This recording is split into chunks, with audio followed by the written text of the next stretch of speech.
This presentation is called Starting Out Well and Ending Well. This is LP06.2 assignment, the interview. My name is Susan Hernandez, CJ 4900, Criminal Justice Capstone, Professor Curley, on February 14, 2019.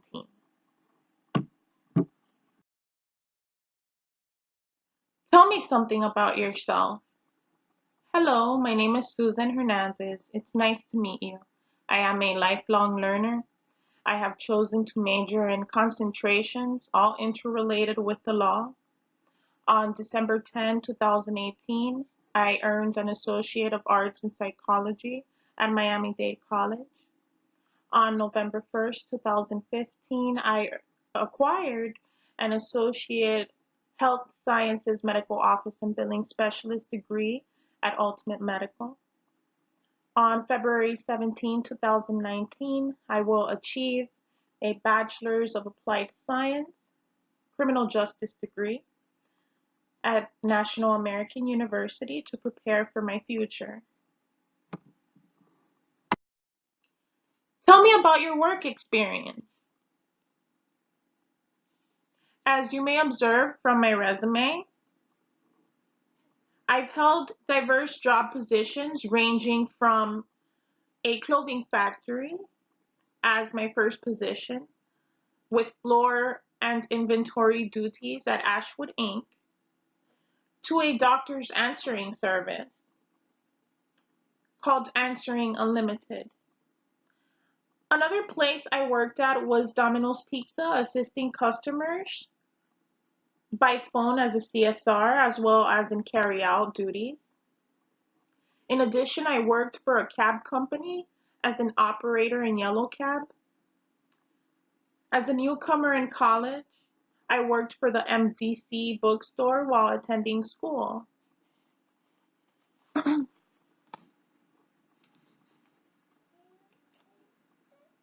This means I have plenty of customer service experience, together with social perceptiveness. If we improvise, my educational merit, stopgap, my pending experience in law enforcement, which would also be achieved when I am granted a career opportunity within your organization. What do you know about duties and responsibilities for this job? I know that the duties and responsibilities for this job encompass the ability to listen, granting crime victims the opportunity to be heard, coupled with empathy to show for emotional support. Victims of crime are a vital part in resolving cases in the criminal justice system. Sometimes attorneys for the defense and judges make mistakes, as we are all human. That's where I step in, to ascertain that the injured party receives the justice they seek and rightfully deserve, and to ameliorate such situations. During the course of time, I noticed more and more crime cases accumulate in the criminal justice system. While I was watching the news this week, I viewed a case which affected me.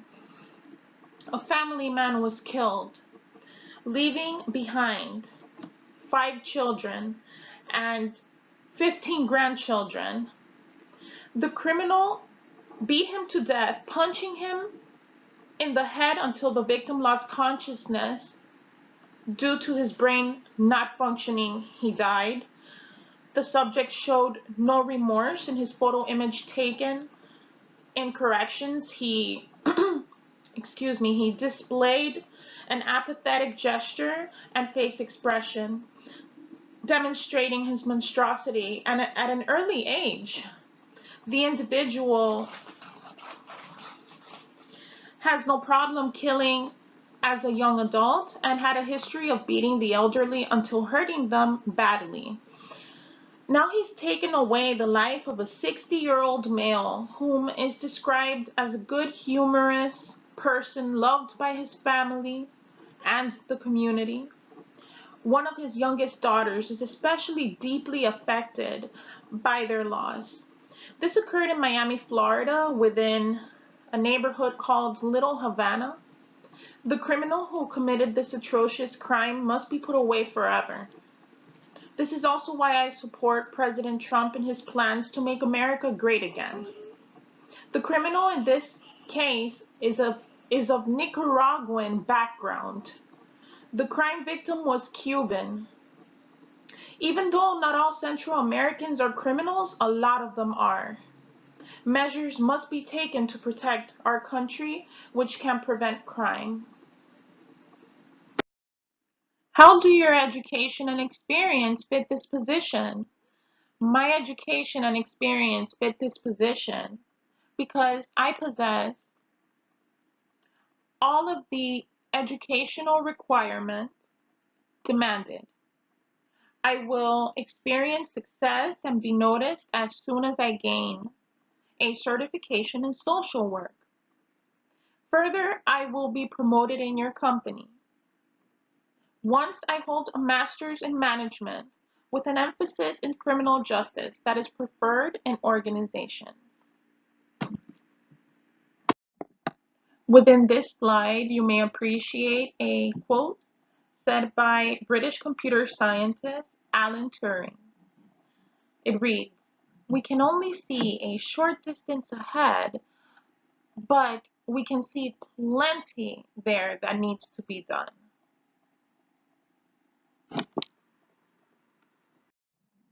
How would you define integrity?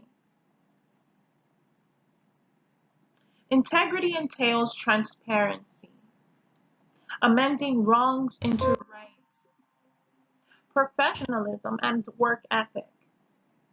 Integrity comprises of these components, thereby honoring justice and morality.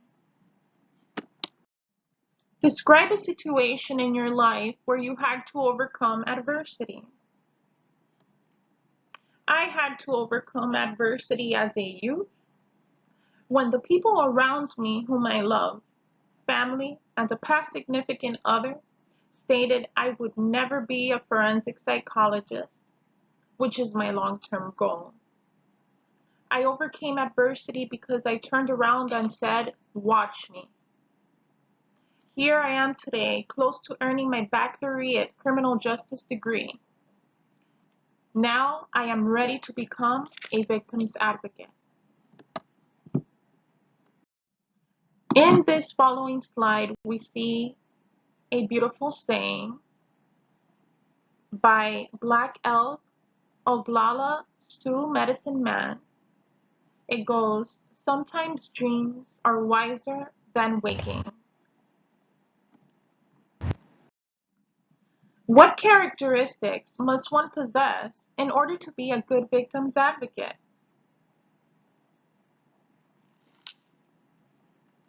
Characteristics one must possess to be a good victim's advocate are the ability to listen and empathize with other human beings, a learned education on victimology, along with the devotion to help restore victims' lives.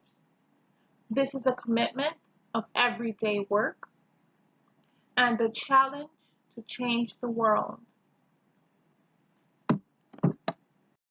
Here on this next slide, you may appreciate two different phrases. One is by a British philosopher and feminist named Mary Wollstonecraft. It says, "Surely something resides in this heart that is not perishable, and life is more than a dream."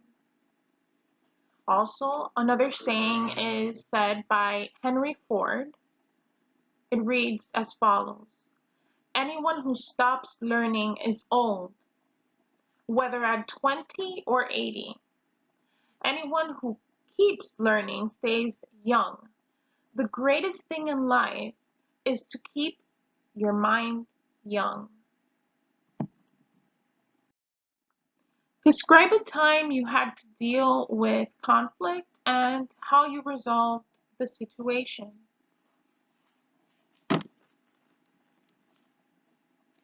As a youth, I met a girl who was in an abusive relationship.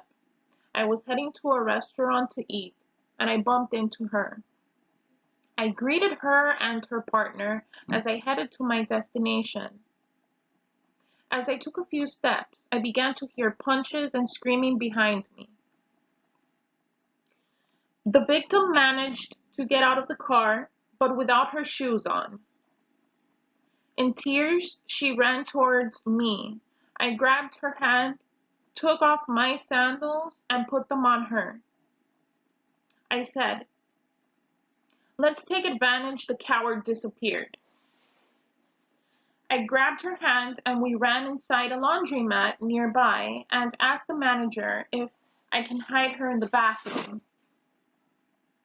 for a while. They consented. She sobbed. I asked her what happened. She stated they got into an argument and then he beat her while she pled for him to stop.